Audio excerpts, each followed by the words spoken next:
This story is titled, My Fiancé Threatened to Call Off Our Wedding If I Didn't Meet Her Demands, so I ended things right there. Alright, so let me set the stage for you. I'm just a regular guy from a tiny town in Montana.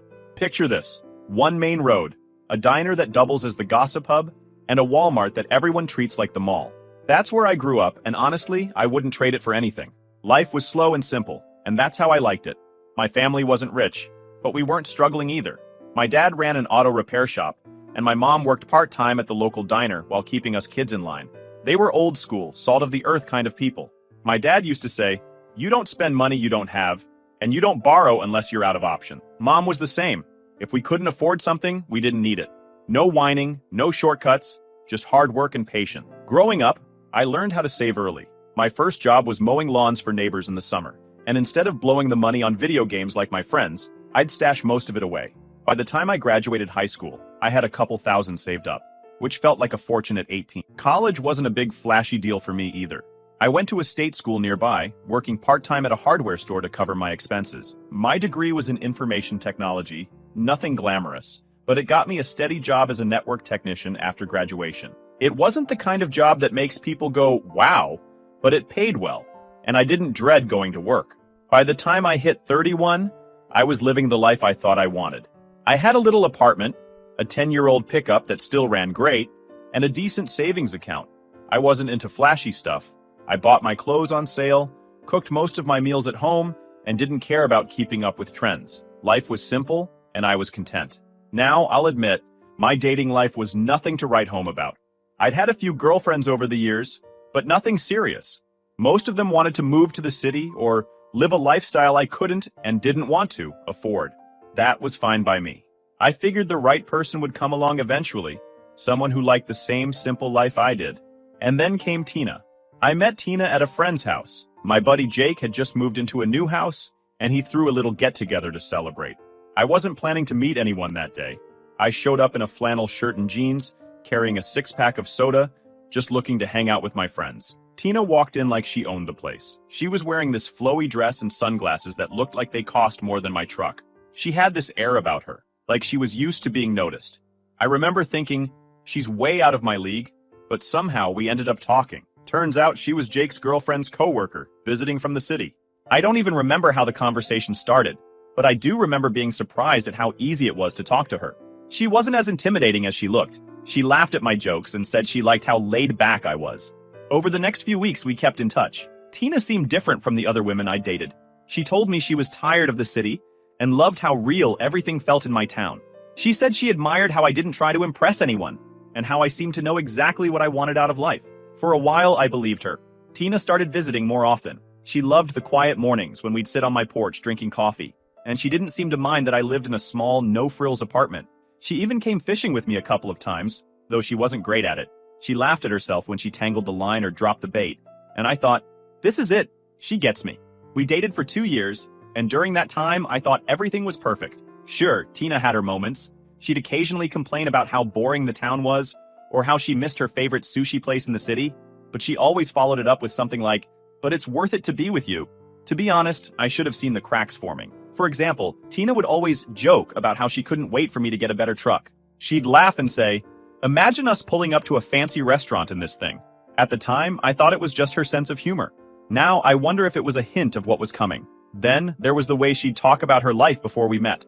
She'd drop casual comments about the designer clothes her parents used to buy her, or the fancy vacations she took as a kid. I didn't think much of it. I figured that was just her upbringing, and it didn't mean she was materialistic. But for every moment Tina spent being supportive and down to earth, there were little moments that made me pause. Like when she insisted we go to the nicest restaurant in town for our 1-year anniversary, even though she knew I was saving for a down payment on a house. Or when she rolled her eyes at the off-brand watch I bought her for her birthday, even though she said she loved it. Still, I ignored the red flags. I thought we balanced each other out, me being practical and her being more adventurous. I figured that's what relationships were about, meeting in the middle. So, when I decided to propose, I wanted it to reflect us, or at least what I thought us was. I spent weeks searching for the perfect ring. Instead of going to some big box jewelry store, I went to a small jeweler in town who made custom pieces. I picked out a beautiful gold band with a small, vibrant sapphire in the center. It wasn't massive, but it was unique and meaningful. I thought it captured Tina perfectly. Classy, but understated. The proposal itself was simple, just like I knew Tina would want. I took her out to the lake where we'd gone fishing on one of our first dates. It was a quiet, sunny afternoon, and we were sitting on the dock, feet dangling over the water. I pulled out the ring, said a few heartfelt words, and asked her to marry me. I really thought I'd nailed it. Everything about the moment felt perfect. Simple, heartfelt, and meaningful. She'd always said she loved that about me, how I didn't need to make a big show of things. So, when she teared up and said yes, hugging me like she never wanted to let go, I felt like the luckiest guy alive. At first, she seemed over the moon about the ring. She kept holding up her hand, twisting it in the light, and saying how much she loved it. "It's perfect," she said again and again. "No one else has anything like this. You really get me." The first week after the proposal was like living in a dream. Tina was telling all her friends about how thoughtful I was, and how much the ring meant to her. I'd catch her snapping pictures of it on her hand, sharing them with her best friends, and smiling like a kid who just got their favorite toy. She'd hug me out of nowhere and say things like, "You're amazing, you know that?" It made me feel like I'd done everything right. But then, slowly, little things started to make me wonder. For one, she was showing the ring to everyone. Her co-workers, her girlfriends, even her yoga instructor, but not to her family. It came up when we visited her parents for dinner about 2 weeks after the proposal. I'd assumed she'd be just as excited to show them as she was with everyone else, but she didn't even bring it up. When her mom asked, "So, let's see the ring," Tina hesitated, her hand instinctively going to her lap. "Oh, it's not really, she started, before finally holding it up with a forced smile. Her mom examined it, tilting her head. It's nice. Very different." "Yeah," Tina said quickly, slipping her hand back down. "It's unique, you know? Not your typical diamond." Her dad didn't even look up from his steak, but her mom gave me a tight smile and said, "Well, if you two are happy, that's all that matters." Tina didn't say much after that, and the ride home was quiet. I asked her if everything was okay, and she shrugged it off. "Yeah, it's just my mom. She's always weird about stuff like that." I didn't push it, but it nagged at me. Why did it feel like she was embarrassed? Then there was the local community center I suggested for the wedding. It's a beautiful space that's affordable and has a lot of character. I thought it would be perfect for us. Big enough to fit all our family and friends, but not so massive that it'd feel over the top. Plus, it had these gorgeous wooden beams and big windows that let in tons of natural light. I brought Tina to see it one Saturday, thinking she'd love it. She walked around politely, nodding at all the details I pointed out, but her excitement wasn't there. "What do you think?" I asked, trying to gauge her reaction. "It's nice," she said after a pause, but there was a hint of hesitation in her voice she couldn't hide. "Just nice?" I pressed, laughing a little to lighten the mood. She shrugged. "I mean, yeah, it's fine. It's just, I don't know. It's not what I imagined, you know? But if it's what works, then that's fine." I felt a pang of disappointment. I'd been so sure this place would be a perfect fit for us, but her lukewarm response made me second-guess myself. Still, I told myself it was just a matter of adjusting expectations. Maybe she'd warm up to the idea once we started planning more details. After all, Tina kept telling me she loved how I kept things grounded and practical. That was part of what brought us together, or so I thought. There were other moments like that, little cracks in the perfect image she'd presented. One evening, when we were hanging out with her friends, one of them asked to see the ring. Tina held out her hand, and her friend gushed about how unique it was. "Oh my gosh, it's so you," her friend said. Tina smiled, but it was more subdued than usual. "Yeah, he really put a lot of thought into it," she said. Her tone was off, like she was trying to sound enthusiastic, but wasn't quite pulling it off. It felt like she was playing along for my benefit, and it left me with this gnawing feeling in the back of my mind. Still, I brushed it off. I figured maybe I was overthinking things. Wedding planning is stressful, right? Maybe she just had a lot on her plate. But as time went on, those little moments added up. Tina would rave about the ring and the proposal to some people, but downplay it with others, like she was trying to manage expectations depending on who she was talking to. I remember overhearing her on the phone with her sister one night. I wasn't eavesdropping, but I couldn't help catching snippets of the conversation. "Yeah, it's different," she said, her voice low. "Not what I expected, but no, I mean, it's fine. He really tried, and that's what matters, right?" That stung. I'd thought she genuinely loved the ring and everything it represented, but hearing her talk about it like that made me wonder if she was just putting on a show for me. At the time, I didn't know what to make of it. I wanted to believe she was just dealing with pressure from her family or friends, but part of me couldn't shake the feeling that Tina wasn't being entirely honest about how she felt. The thing is, she never outright complained. She didn't demand a different ring or insist we book some extravagant venue. But there was a subtle, unspoken disappointment that I couldn't ignore. It was in the way she hesitated when someone asked about the ring, the way she looked around the community center, like she was forcing herself to see potential, the way she always seemed to deflect when I asked her what she wanted. At the time, I chalked it up to nerves or stress. After all, planning a wedding is a big deal, and Tina had always seemed so supportive of my practical approach to life. I figured we'd work through it together, but now I wonder if those little moments were warning signs of what was to come. If Tina's true feelings were starting to peek through, even if she wasn't ready to say them out loud. And then, little by little, things started to shift. It began with the guest list. I'd assumed we'd keep it small. Just close family and friends, maybe 50 people tops. Tina and I both come from pretty big families, but I thought we could find a way to pare it down. When I brought it up, Tina seemed on board. "Yeah, that sounds good," she said. "We don't need a massive crowd. It's about us, not anyone else." Great, I thought.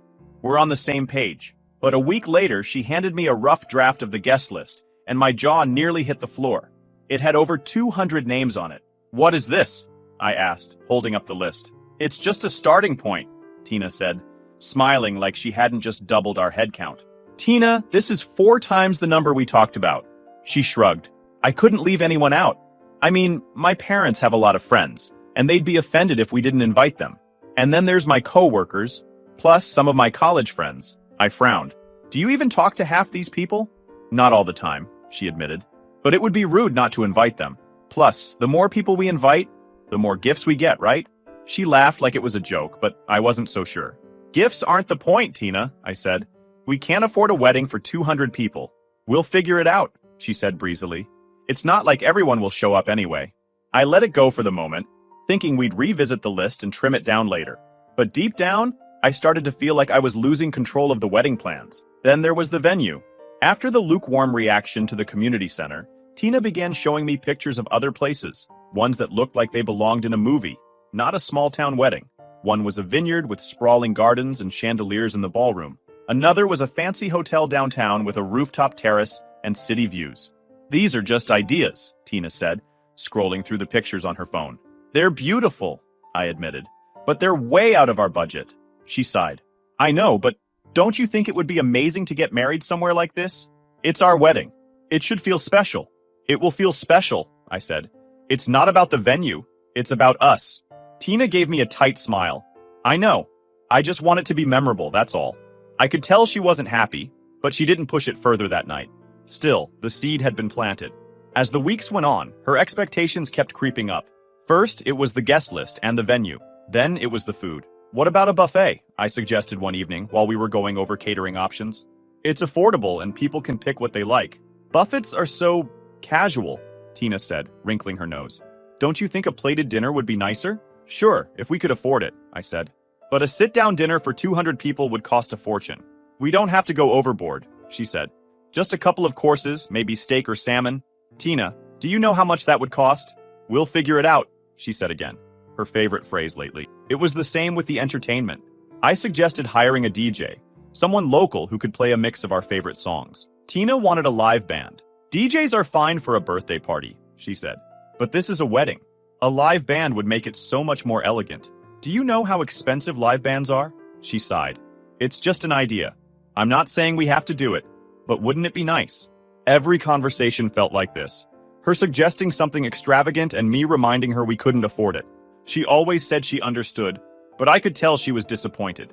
It wasn't anything she said outright, but it was in the way her smile would falter, or how she'd change the subject. The turning point came when Tina casually brought up the idea of hiring a wedding planner. "I think it would help take some of the stress off us," she said one night while we were having dinner. "Tina, wedding planners are expensive," I said.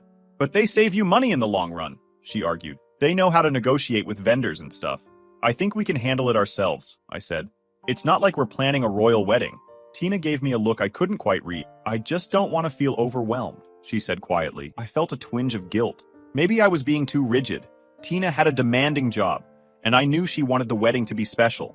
Still, I couldn't shake the feeling that her idea of special was getting further and further from what we'd originally talked about. The final straw, at least for this chapter, came when I caught her scrolling through pictures of engagement rings on her phone. "Looking for ideas for someone else?" I teased, peeking over her shoulder. She quickly locked the screen and gave me a nervous laugh. "No, just browsing," For what? I asked, confused. Nothing, she said quickly. I didn't press her, but it stuck with me. Later that night, when she went to the bathroom, I couldn't resist sneaking a peek at her phone. The search history was full of diamond engagement rings and how to upgrade your engagement ring. I'd spent months saving for her ring, thinking it was exactly what she wanted. She'd told me how much she loved it, how thoughtful and unique it was. And now she was secretly looking for something bigger and flashier? I didn't say anything right away.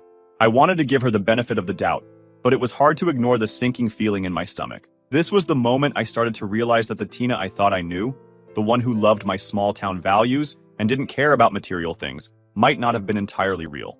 As time went on, Tina's true colors became harder and harder to ignore, starting with the bridal party. At first, Tina told me she wanted her bridesmaids to pick their own dresses within a certain color scheme. I thought that was thoughtful and practical. She'd always said she didn't want to burden her friends financially, but apparently that plan didn't last long. One night, she came home with a handful of bridal magazines and a Pinterest board full of ideas. "Look at these," she said, excitedly shoving the magazines in my face. I flipped through the pages, noticing the designer labels on every dress. "These are nice," I said hesitantly. "But they look expensive?" "Well, yeah," Tina said, as if it were obvious. "They're Vera Wang. You can't go wrong with a classic designer dress." For you or the bridesmaids?" I asked, already sensing where this was headed. "For the bridesmaids," she said casually, like it was no big deal. "Tina, those dresses are going to cost hundreds of dollars each," I said. "Are you sure your friends can afford that?" She shrugged. "They'll figure it out. It's one day, and it's important to me that everything looks cohesive. Plus, they'll have a beautiful dress they can wear again." "Tina, most people don't wear bridesmaid dresses again. It's not exactly practical." She rolled her eyes. "Why do you always have to be so negative? It's my wedding, and this is what I want. They'll understand." I didn't argue further, but the whole thing left a bad taste in my mouth. It wasn't just about the money. It was the way she seemed to expect her friends to bend over backward for her, no matter what. The next blow came with the bachelorette party. I thought she'd do something simple, like a night out with her friends, or a weekend at a cabin.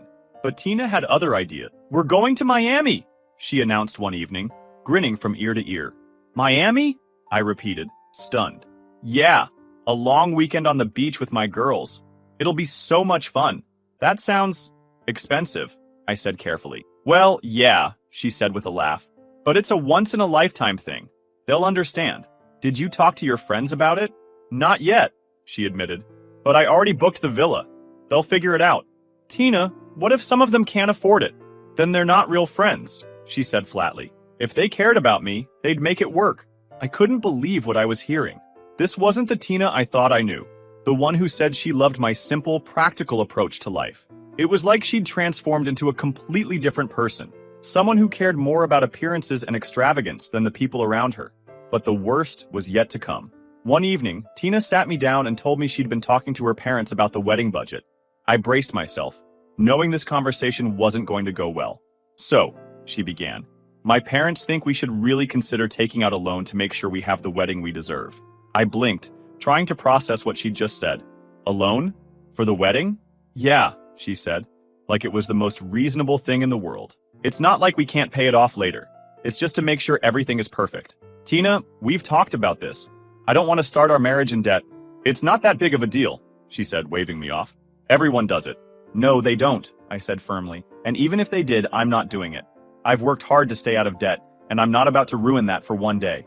Tina's expression hardened. "You're being so selfish," she snapped. "This is supposed to be the happiest day of our lives, and you're acting like it's a chore." "I'm not being selfish," I said, trying to stay calm. "I'm being practical.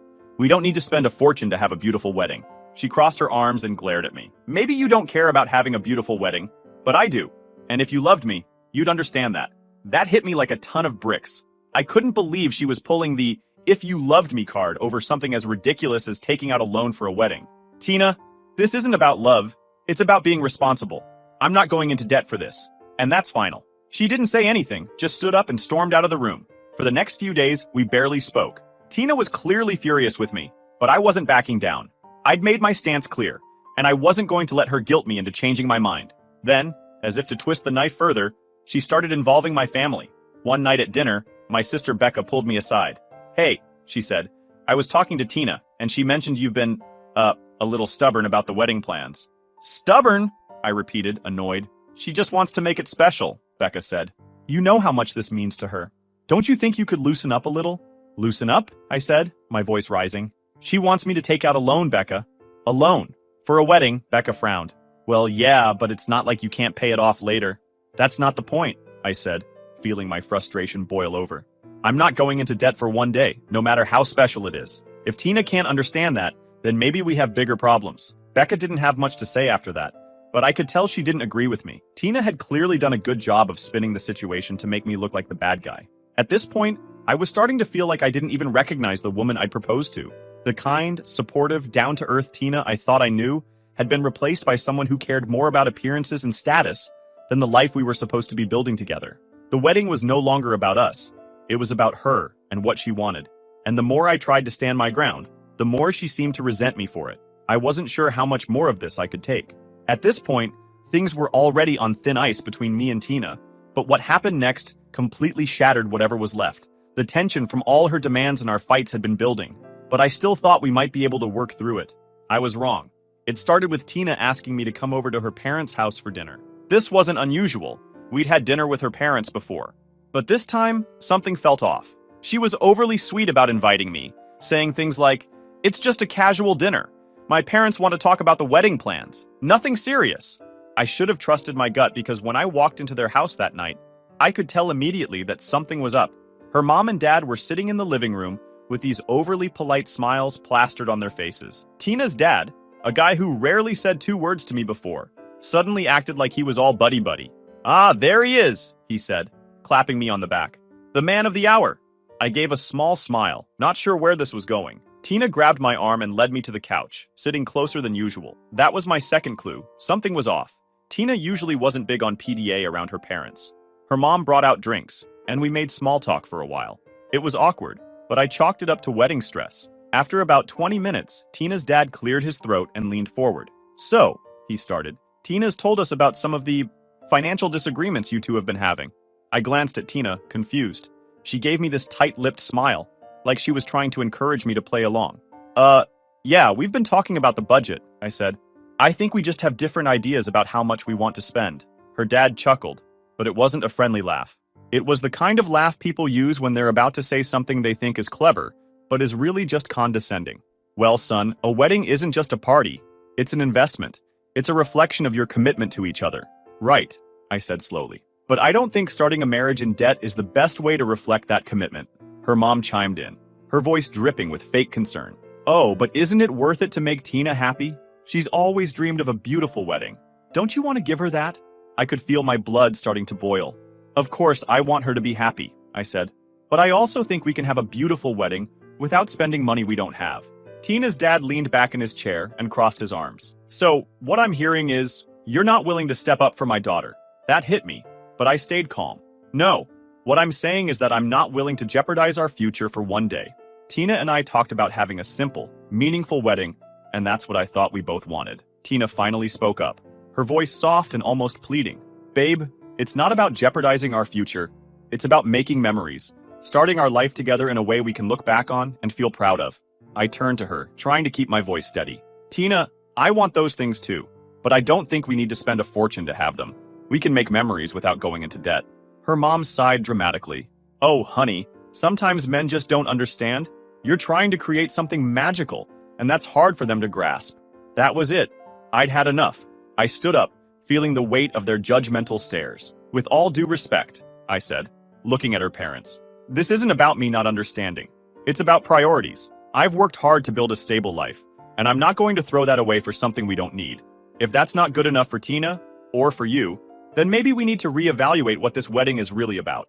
Tina's dad stood up too, clearly trying to intimidate me. "Reevaluate? What are you saying, boy?" "I'm saying," I replied, my voice firm, "that I'm not going to be bullied into doing something I don't believe in. I love Tina, but I won't sacrifice my principles or my financial stability for anyone." The room went silent. Tina's mom looked like she'd just seen a ghost, and her dad's face turned bright red. Tina, on the other hand, looked absolutely stunned. "You're overreacting," she finally said, her voice shaky. "No, Tina, I'm not," I said, turning to face her. "This has been building for weeks. You've been pushing for things you know I can't afford, and I've tried to compromise, but it's never enough. I can't do this anymore." Her eyes filled with tears, but I didn't back down. If having your dream wedding is more important than building a life together, then maybe we're not right for each other. Tina, say something, her mom hissed. But Tina just stared at me, speechless. I grabbed my coat and turned to leave. I think it's best if we take some time to think about what we really want, I said. I'll let you know when I'm ready to talk. The next day, I packed up the few things Tina had left at my apartment and texted her to come pick them up. She didn't reply right away, but later that evening, she sent me a long message saying how hurt she was and how she couldn't believe I was giving up on us. I didn't respond. I knew there was no point. This wasn't about giving up. It was about refusing to be manipulated into something I didn't believe in. Standing my ground wasn't easy, but it was the right thing to do. I might have lost Tina, but I kept my dignity and my future. And honestly, that was worth a whole lot more than any wedding. Over the next few weeks, Tina's true nature became even more apparent. Through mutual friends, I learned she was telling people I was cheap and selfish for not agreeing to her wedding plans. Some of her friends reached out to me asking if it was true that I refused to pay for basic wedding expenses. I set the record straight with anyone who asked, but I didn't go out of my way to defend myself. People who really knew me wouldn't believe her nonsense anyway. What really blew my mind, though, was when I found out Tina was already dating someone new, a guy named Eric, who apparently worked as a lawyer and had a reputation for throwing money around. According to one of my buddies, Tina had been bragging about how Eric was willing to give her the life she deserved. And then, karma came knocking. About 2 months after our breakup, I ran into one of Tina's bridesmaids, her best friend Lily, at the grocery store. Lily and I had always gotten along, so I wasn't surprised when she stopped to chat. What did surprise me, though, was how quickly she brought up Tina. "Have you heard about her and Eric?" Lily asked, a knowing smirk on her face. "No," I said cautiously. "What about them?" Lily grinned. "Well, let's just say her dream wedding didn't exactly pan out." Apparently, Tina had been pushing Eric just as hard, if not harder, than she'd pushed me. She'd talked him into booking a massive venue, hiring a high-end wedding planner, and even buying her a new engagement ring. A diamond, of course. But when she started demanding an even bigger budget and throwing fits over minor details, Eric had had enough. "He called off the wedding," Lily said, clearly trying not to laugh. "And get this, he didn't just end the engagement. He dumped her entirely." I couldn't help but feel a little vindicated. I'd tried to tell Tina that her priorities were out of whack, but she wouldn't listen. Now she was facing the consequences of her action. Lily leaned in closer, like she was sharing a juicy secret. "She's been telling everyone he was a jerk, and that he led her on. But between you and me, she did this to herself." I thanked Lily for the update and went on with my shopping, feeling lighter than I had in weeks. Over the next few months, I threw myself into improving my life. I eventually bought a cozy little cabin just outside of town. It was exactly the kind of place I'd always dreamed of. Quiet, peaceful, and mine. Every now and then, I'd hear snippets about Tina through mutual friends. Apparently, she was struggling to find someone willing to meet her sky-high expectations. She'd gone on a few dates, but nothing ever lasted. One of my buddies joked that she'd probably end up marrying her credit card if it had a high enough limit. Looking back, I'm grateful for everything that happened with Tina. It wasn't easy, and there were moments when I felt like giving in just to keep the peace. But standing my ground taught me an important lesson. Love isn't about bending over backward to meet someone else's unrealistic demands. It's about mutual respect, compromise, and building a life together. Tina may have thought she could bully and guilt me into giving her what she wanted, but in the end, she only showed me who she really was. And honestly, I'm thankful for that. Sometimes, you have to go through the tough stuff to find out what really matters. For me, that meant walking away from Tina and choosing to put my own happiness and values first. And while it hurt at the time, it's a decision I'll never regret. Karma has a funny way of working things out, and seeing Tina's life unravel while mine got better was all the closure I needed.